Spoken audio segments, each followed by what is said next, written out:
Queridos, a minha terra está sofrendo.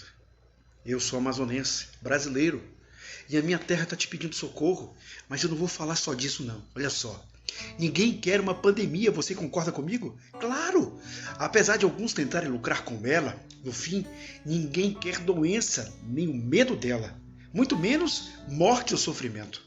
Porém, já que o caso está dado, e temos que não apenas conviver com ela, mas sim sobreviver a ela, é cada vez mais necessário a reflexão sobre estes tempos terríveis que nos leve a atitudes de superação com vistas não apenas a resolver o presente, mas construir um futuro sustentável. Há um texto belíssimo do apóstolo Paulo, lá no Novo Testamento, uma das últimas cartas que ele escreveu, dirigida aos cristãos que estavam em Roma, que diz o seguinte: porque sabemos que toda a criação, a um só tempo, geme e suporta angústias até agora. E não somente ela, mas também nós, que temos as primícias do Espírito. Igualmente gememos em nosso íntimo, aguardando a adoção de filhos, a redenção do nosso corpo. Porque na esperança fomos salvos. Ora, esperança que se vê não é esperança, pois o que alguém vê, como pode ser esperança? Está lá na carta aos Romanos, capítulo 8, do 22 a 24. O apóstolo Paulo refere-se à criação de Deus, à terra habitada, dizendo que ela geme, que ela sofre angústias e com ela todas as pessoas que habitam. Naquele tempo vivia-se a opressão e a exploração do Império Romano.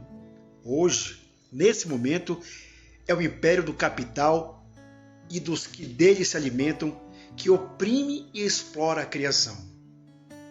Teólogos têm alertado há muito tempo sobre os gemidos da terra explorada. Alertam que os seres humanos, apesar de serem portadores de um chamado divino para cuidarem e guardarem o Éden, símbolo maior da integridade da criação de Deus, desprezaram e negligenciaram essa tarefa. Os homens se tornaram a própria ameaça da terra. A nossa casa comum, por meio da exploração abusiva dos seus recursos, do maltrato aos seres não humanos e do descaso com os seus iguais. Isto representou a consolidação de um modelo de vida baseado na cobiça, na competição e no consumo sem medida, no lucro gerador de injustiça e ausência de paz. Cientistas explicam que as pandemias estão conectadas a estas questões ecológicas. Epidemias virais sempre surgem na relação da sociedade humana com a vida selvagem, de uma dominação de humanos sobre os animais.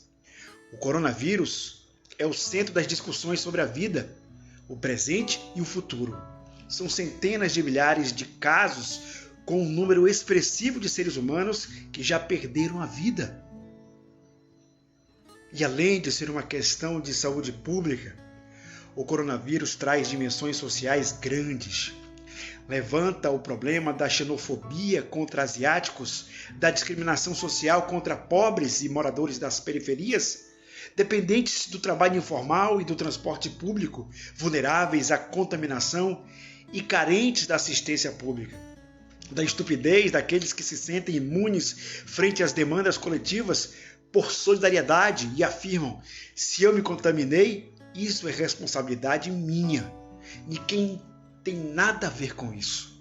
Tomar conhecimento e refletir sobre esse processo é fundamental não só para o presente, mas para o futuro.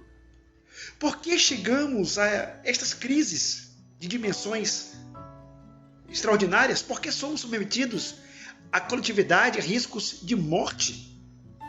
O que estamos vivendo não é, portanto, uma obra sobrenatural de Satanás ou castigo de Deus, como alguns religiosos querem fazer você crer, mas uma ação maligna, por que não satânica, dos nossos iguais que promovem domínio em vez de cuidado, exploração em vez de preservação.